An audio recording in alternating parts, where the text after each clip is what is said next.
The thing with Joe, Yeah. is I don't know that we have a lot to talk about because of my idea of what he's done to comedy. Sure. And I don't think it's great. I think that it's tribalized, and I think that he's created a sort of army of people that think they know comedy, but they only know a specific thing, and what they think is good is not necessarily good. It may be what they're like, what they like, but on the outside of that, most of this sort of sensitive weirdos that we all grew up with in comedy have been sort of pushed aside, and the space for them has become limited, and it's a little. But there was a time though that alt comedy was the not all comedy. I'm not even talking about the alt people. Okay. I'm talking about just like interesting stand-ups. right. When that happens internally in LA a lot too, where they're like, the store is a fucking, whatever, sellout factory of fucking bro comics. Because Not anymore. No, but there was a wash of it that came through, and I think. Yeah, Joe. They moved to Austin. But Shit. Let's get to it, right? Let me start off by saying that I am not a Marc Maron fan, okay? I've never seen any of his specials. I've never listened to an entire podcast of his at all. I knew he had a podcast, but never was on it. Did I watch clips? Yes. The time where he talked to Carlos Mencina, I listened to that portion. It was a clip, but that was basically it. Or doing research for this video. That's the only time I ever heard of this nigga. So I want to say that I agree with some of the things that he says. Okay? Some of those things are valid. Some things are fucking ridiculous. Let's start on the things that I think that are candid or that I think are valid points. Living in Austin, watching the types of comedians that come here under the Rogan sphere. Yes, I believe some of the things that Marc is speaking on is true. And that's coming from a lover of stand-up, right? I think that the way that those comedians are portraying in this scene, it is causing it to trickle down to the younger comics. Is that good or bad?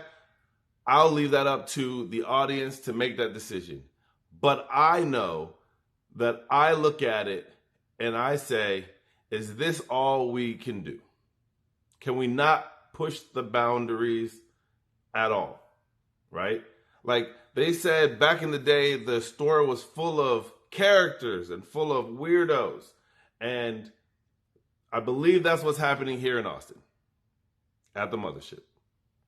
I really do. And not in a bad way, right? In a way of they're creating or recreating something that maybe has been in LA and they're recreating it here, right? Marc said that,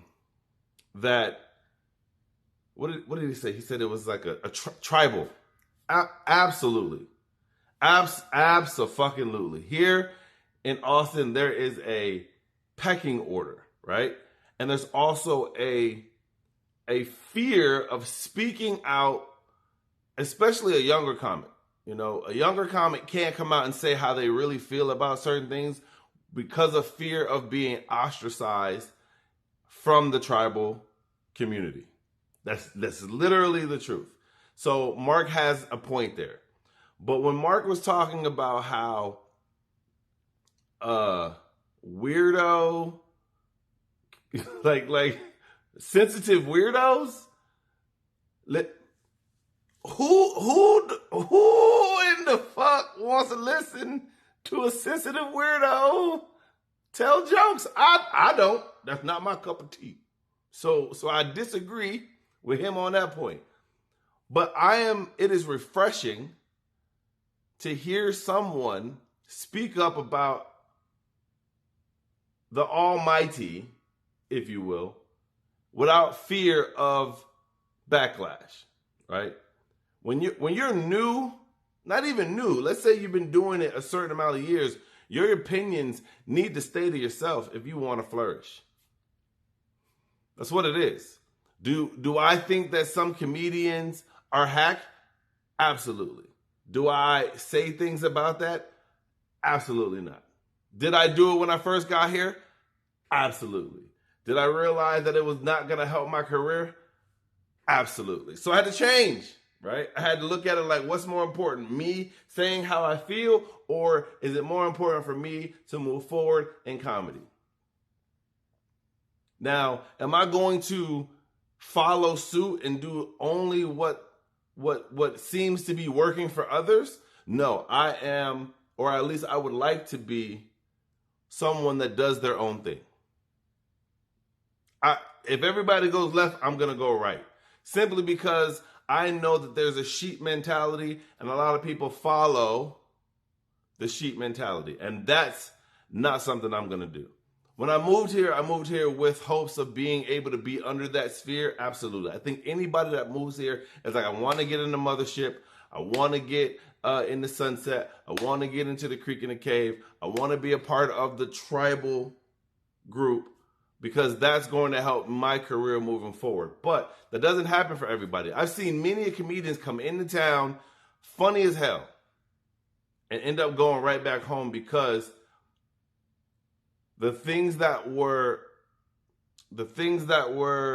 broadcast or yelled out from the treetops, those things aren't happening in the way that it said that it would happen.